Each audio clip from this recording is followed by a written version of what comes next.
जय हिंद साथियों, कैसे आप लोग? उम्मीद करता हूँ कि बहुत ही अच्छे होंगे। तो जो बिहार पुलिस की नई वैकेंसी आई है 19,000 प्लस, ठीक है? उसके बारे में बात करेंगे, विशेष चर्चा करेंगे। तो सबसे पहले मैं अपने बारे में बता दूँ, तो मेरा जो इससे पहले 2 बार जो बिहार पुलिस का एग्ज़ाम हुआ है, 8415 और 21,391 दोनों में मेरा रिज़ल्ट रहा है। लेकिन फिज़िकल में मैं कुछ-कुछ कारणों से छँट गया हूँ और इस बार का भी जो फिज़िकल हुआ है, वो भी मेरा उतना अच्छा नहीं गया है। तो वो भी मैं उसके बारे में डिटेल में बात करूँगा आपको। आपको बताऊँगा कि इसमें मेरा क्या कमज़ोरी रहा है। हालाँकि मुझे करना भी कुछ और है और मेरा एक सिक्योरिटी एग्ज़ाम अभी आने वाला है। मैं उसके बारे में बताऊँगा। तो पहले अभी ये मैं आपको ये बताऊँगा इस वीडियो में कि किस तरीके से आपकी स्ट्रैटेजी रहनी चाहिए, ताकि आप रिटेन को क्रैक कर सकें, ठीक है? तो रिटेन के लिए ये डेडिकेटेड वीडियो है आपको। आप अगर इस वीडियो को देख लेते हैं तो आपको ये आइडिया ज़रूर लग जाएगा कि आप अभी कहाँ पे हो, आपको किस हिसाब से आपको तैयारी करना पड़ेगा, किस डायरेक्शन में चलना पड़ेगा।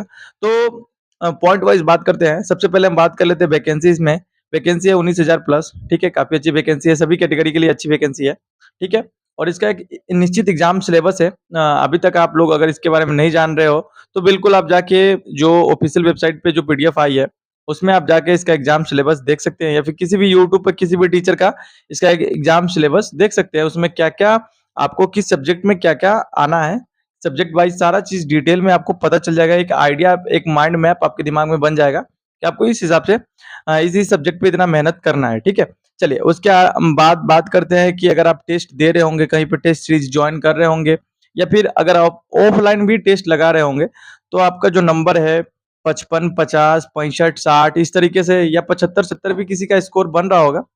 तो आपका स्कोर कितना बन रहा है इसके हिसाब से भी बात कर लेते हैं, ठीक है? चलिए ये तो मैं आपको बताऊँगा कि आपका स्कोर अगर किस तरीके से, जैसे आपका 55 है, 65 है, 55 से 65 के बीच में है तो आपको क्या करना पड़ेगा? अगर आप 70 प्लस है तो आप तो फिर निश्चिंत रहें, ठीक है? आपको जिस हिसाब से आप तैयारी कर रहे हैं, बेस्ट ही कर रहे होंगे तभी आपका 70 प्लस स्कोर बन रहा है। तो आप बेस्ट ऑफ आपको गुड लक है, ठीक है? आपका हो जाएगा, कोई दिक्कत वाली बात इसमें है नहीं, उतना भी कुछ ये 30 मार्क का एग्ज़ाम होता नहीं है, ठीक है? थोड़ा भी बहुत आप इसमें लेके चलते रहेंगे, मेहनत करते रहेंगे तो आपका हो जाएगा, ठीक है? अगर हम बात करें कि 50 और 60 के बीच में है, जनरल और ओबीसी या फिर ईडब्ल्यूएस के कैंडिडेट है, तो इनको थोड़ा-सा प्रॉब्लम हो सकता है क्योंकि स्कोर तो इंक्रीज़ करना पड़ेगा, क्योंकि 55 से 60 के बीच में कुछ नहीं हो सकता भाई। यहाँ पे जो जेन्युइन मैं बताऊँ, वो आपका स्कोर चाहिए 60 से लेके 70 के बीच में। ये स्कोर चाहिए यहाँ पे रिटेन में रिज़ल्ट लाने के लिए, ठीक है? अगर इससे कम कोई बोल रहा है तो संभव नहीं है, क्योंकि इससे कम में होता नहीं है। आप जानते हैं इसमें नेगेटिव मार्किंग होती नहीं है। तो बच्चे जो है वो डायरेक्ट जाके टिक करके आते हैं, 100 में 100 बना के लाते हैं। इसमें लगभग मेरे हिसाब से 40 से 45 क्वेश्चन सबको आता रहता है और 10-15 तुक्का में सही हो ही जाते हैं। तो अप्रॉक्स 60 यहाँ पे आ जाता है नंबर। पढ़ने वाले स्टूडेंट की बात कर रहा हूँ, और जो आरक्षण लेके आते हैं उनके बारे में तो कोई बात ही नहीं करना है। जैसे कि एससी और लड़कियों का कट ऑफ तो बहुत ही कम जाता है, तो वो तो फिर वो अलग चीज़ है। उसका उनमें जिनका फिज़िकल स्ट्रॉन्ग होगा उनका तो सिलेक्शन हो ही जाना है। लेकिन यहाँ पे हम बात करते हैं जो महायुद्ध होती है, यानी ईडब्ल्यूएस, जनरल और ओबीसी में, उसके बारे में हम बात कर रहे हैं। ठीक है? अच्छा, अभी स्टूडेंट के दिमाग में चल रहा होगा कि या पेड कोर्स ले ले या फिर बुक से ही करते रहे। तो ये चीज़ बहुत ज़रूरी है आपको जानना कि आप किस हिसाब से सैटिस्फाई कर पा रहे हैं आपको अपने आप को। जैसे कि पेड कोर्स क्या होता है? पेड कोर्स वो होता है जैसे कि आपको लाइन लेंथ नहीं पता है, किस हिसाब से तैयारी करना चाहिए, क्या करें, कहाँ से करें, कभी कुछ उठा रहे हो, कभी कुछ उठा रहे हो, ठीक है? मेरे जैसे, हालाँकि मैं भी ऐसे ही करता था पहले, लेकिन बाद में एक सिस्टम से पढ़ना पड़ेगा, सिस्टमैटिक पढ़ना पड़ेगा, ठीक है? तो पेड कोर्स में ये होता है कि आपका टाइम ज़्यादातर वेस्ट नहीं होता है। 1000-1500 या फिर ₹500 का पेड कोर्स आ रहा है बाज़ार में, खान सर का है, ज्ञानबिंदु सर का है, ठीक है? तो उसके बारे में वो आप इज़िली परचेज़ कर सकते हैं अगर आपको स्टार्टिंग से खुद को समर्पित करके करना है कि हाँ, मुझे ये चीज़ चाहिए ही चाहिए, तो उसके लिए पेड कोर्स है। बिल्कुल जॉइन कर सकते हैं, बहुत अच्छी चीज़ होती है। लेकिन हाँ, यही राइट टाइम है पेड कोर्स जॉइन करने का। अगर आप सोचोगे कि लास्ट के 1 महीने, 2 महीने के लिए पेड कोर्स जॉइन करें, तो वो नहीं वो ठीक रहेगा, क्योंकि आप उस समय आपको ज़्यादा से ज़्यादा करना पड़ता है। तो अभी this is the right time, you can go with paid course, ठीक है? अगर बुक लिस्ट की बात करें, अगर कोई बच्चा चाहता है कि पेड कोर्स नहीं, मेरा तो है ठीक-ठाक का जो है प्रिपरेशन, थोड़ा-सा बुक लिस्ट का आप विशेष चर्चा कर दें जिससे 15-20 क्वेश्चन टकरा जाए। तो देखो भाई, ऐसा कुछ नहीं हो सकता है। आपका नॉलेज जो है, इतना जान लो कि अभी आप शेड दे रहे होंगे तो आपके नॉलेज के हिसाब से बहुत सारा क्वेश्चन उसमें टकरा ही जाता होगा।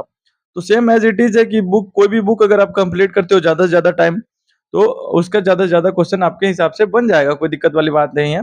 फिर भी 2 बुक मैं सजेस्ट करूँगा, लूसेंट और स्पीडी का जीके जो है, ये बिहार पुलिस और रेलवे ग्रुप डी वगैरह एग्ज़ाम के लिए रामबाण मानी जाती है, ठीक है? तो ये 2 बुक आप कर सकते हैं बिल्कुल।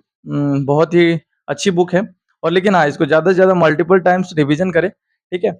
और मतलब कि इसका सेट देते हैं, जो टेस्ट सीरीज़ आता रहता है, वो आप जॉइन करते रहें। तो इससे आपको एक आइडिया लग जाएगा कि हाँ, आपकी तैयारी जो है वो बूस्ट हो रही है, वो कितने अच्छे तरीके से तैयार हो रही है, ठीक है? ये सारी चीज़ें हैं जो आपको करनी पड़ेगी।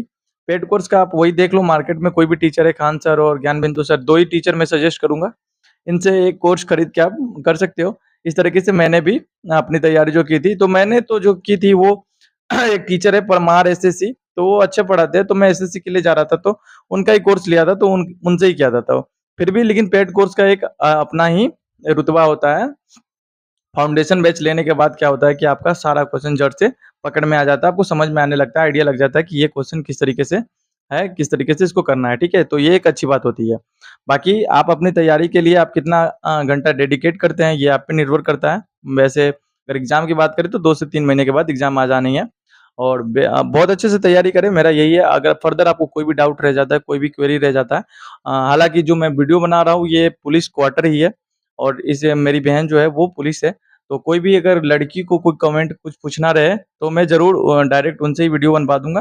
तो कमेंट सेक्शन में आप आस्क करें, और जितने भी बॉयज़ हैं, वो मोटिवेशन के लिए मैं आपको सैलरी की वीडियो, ड्यूटी की वीडियो, यहाँ पे बहुत सारे पुलिस जो है कांस्टेबल वो सब रहते हैं, तो उनके उनके लिए भी मैं वीडियो बनाता रहूँगा। तो आप चैनल को सब्सक्राइब करें।